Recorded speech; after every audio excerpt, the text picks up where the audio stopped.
তোর জন্য কিছুই করতে পারি নাই মাগো, আমার হাতে ক্ষমা করে দেবো। বাবা, আপনি কেন ক্ষমা চাইতেছেন? আপনি যদি আমার কাছে ক্ষমা চান, আমার আল্লাহ আমার মাফ করবে না। কেমন আছিস মা? ভালো, ভালো নামের শব্দটা আমি বলতে শিখি নাই বাবা। ভালো নামের শব্দটা কেন জানি আমারও ধরা দেয় না। শত চেষ্টার পরেও আমি যে ভালো থাকতে পারি না বাবা। আমি ভালো নাই বাবা। জানি মা, জানি সবাইরে ভালো রাখার লেগে নিজে একটুখানি ভালো থাকার লেগে জীবনটা শেষ করে দিলি, কিন্তু নিজেরে ভালো রাখতে পারলি না মা। আমি কি এতই খারাপ বাবা যে আমার জীবনে একবারের জন্য সুখ শান্তি ধরা দেয় না? যাই হোক, যার কপালে সুখ নাই সে শত চেষ্টা করলেও সুখ আসবে না। আপনি কেমন আছেন বাবা? আমিও জীবনে সুখ শান্তি সব বিসর্জন দিয়ে কোন রকম মরার মতো পাইছে আছি মা। আপনি এত দূরের পথ কিভাবে চিনবেন? আর আসলেনই বা কেমন? চিনলেন কেমনে? পরিবেশ কাছ থেকে ঠিকানা লয়া মানুষজনদের জিগাইতে আসা পড়ছে মা। আমার দাদু ভাই কই?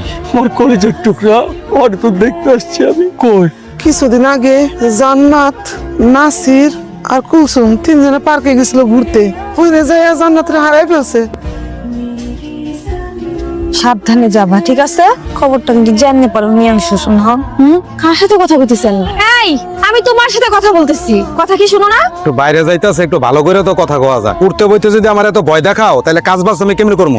ইস, তুমি মনে হয় কোনো যুদ্ধে যাইতেছো। তোমার আমি আদর যত্ন করে ফু দিয়ে দিব। যুদ্ধে যাইতাছি না, কোনো অস্ত্র নিয়ে যাইতাছি না, কিন্তু যুদ্ধের থেকে কোন অংশ তো কম না। আমার মাথা মোটা জামাই তোমার একটা অস্ত্র দিব? না থাক, হইছে, অস্ত্র দেওয়া লাগবো না। যেই কামে যাইতাছে আল্লাহ জানে বাইচা আসতে পারবো কিনা। করিম চাচা যেই কথা কইলো, আর ওইটা মাথায় আসলো তো আমার বুকে কাঁপন উঠে। এই শর্ত যাইতে হবে না, আমি নিজেই যাইতাছি। কে ভাই আপনি? জি, আমি কালাম, একজন পুরুষ মানুষ। ও আচ্ছা, আপনি মনে হয় কথা একটু বেশি বলেন, তাই না? জি না, আমি কথা কম বলি। আচ্ছা ভাই, আপনি যাইবেন কই? কুলসুম গুবারি, কুলসুম? কোন কুলসুম? ওই যে বিদেশে ছিল, এখন নাই।